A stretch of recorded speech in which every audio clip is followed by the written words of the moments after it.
प्रधानमंत्री नरेंद्र मोदी ने देश से किया एक और वादा पूरा कर दिया है। मोदी कैबिनेट ने वन नेशन वन इलेक्शन के प्रस्ताव को मंजूरी दे दी है, तो इसके तहत लोकसभा और विधानसभा के चुनाव एक साथ कराए जाएंगे।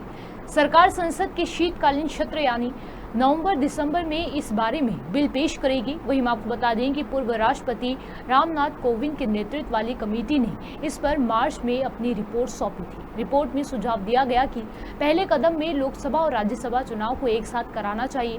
कमेटी ने सिफारिश की थी कि लोकसभा और राज्यसभा के चुनाव एक साथ संपन्न होने के 100 दिन के भीतर स्थानीय निकाय चुनाव हो जाने चाहिए। वन नेशन वन इलेक्शन का मतलब है कि भारत में लोकसभा और सभी राज्यों की विधानसभा चुनाव एक साथ कराए जाए। साथ ही स्थानीय निकाय के चुनाव भी एक ही दिन या एक ही तय समय पर सीमा में कराए जाए।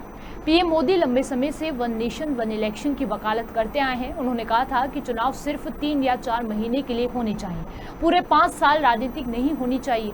साथ ही चुनावों में खर्च कम हो और प्रशासनिक कमिश्नरी पर बोझ न पड़े। भारत के लिए ये कोई नया कॉन्सेप्ट नहीं है। देश में आज़ादी के बाद से 1967 तक लोकसभा और विधानसभा के चुनाव एक साथ कराए गए थे। 1952, 1957, 1962 और 1967 में दोनों चुनाव एक साथ हुए थे, लेकिन राज्यों के पुनर्गठन और अन्य कारणों से चुनाव अलग अलग समय पर होने लगे। एक देश एक चुनाव को मोदी सरकार क्यों जरूरी मानती है, आइए इसे समझते हैं। इससे जनता को बार बार के चुनाव से मुक्ति मिलेगी, चुनावी खर्च बचेगा और वोटिंग परसेंट में इजाफा होगा। दूसरा यह है कि हर बार चुनाव कराने पर करोड़ों रुपए खर्च होते हैं, जो कि कम हो सकते हैं। तीसरा यह है कि इसके अलावा देश में राजनीतिक स्थिरता लाने में ये अहम रोल निभा सकता है। इलेक्शन की वजह से बार बार नीतियों में बदलाव की चुनौती कम होगी। सरकार बार बार चुनावी मोड में जाने की बजाय विकास कार्यों पर ध्यान केंद्रित कर सकेगी। प्रशासन को भी इसका फायदा मिलेगा, गवर्नेंस पर जोर बढ़ेगा, पॉलिसी पैरालिसिस जैसी स्थिति में छुटकारा मिलेगा, अधिकारियों का समय और एनर्जी बचेगी। और आखिरी यह है कि इसका बड़ा आर्थिक फायदा भी है। सरकारी खजाने पर बोझ कम होगा और आर्थिक विकास में तेजी आएगी। वन नेशन वन इलेक्शन व्यवस्था लागू करने में चुनौतियां भी कम नहीं है। क्या है वो चुनौतियां, आइए जानते हैं। वन नेशन वन इलेक्शन व्यवस्था लागू करने में सबसे बड़ी चुनौती है संविधान और कानून में बदलाव। एक देश एक चुनाव के लिए संविधान में संशोधन करना पड़ेगा।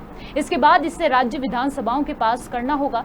दूसरा यह है कि वैसे तो लोकसभा और राज्यसभा विधानसभाओं का कार्यकाल 5 साल का होता है, लेकिन इन्हें पहले भी भंग किया जा सकता है।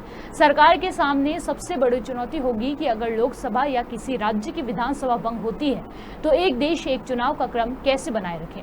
तीसरा यह है कि अपने देश में ईवीएम और वीवीपैट के चुनाव होते हैं, जिनकी संख्या सीमित है। लोकसभा और विधानसभा के चुनाव अलग अलग होने से इनकी संख्या पूरी पड़ जाती है। एक साथ लोकसभा और विधानसभाओं के चुनाव होंगे तो अधिक मशीनों की जरूरत पड़ेगी, इनको पूरा करना भी चुनौती होगी।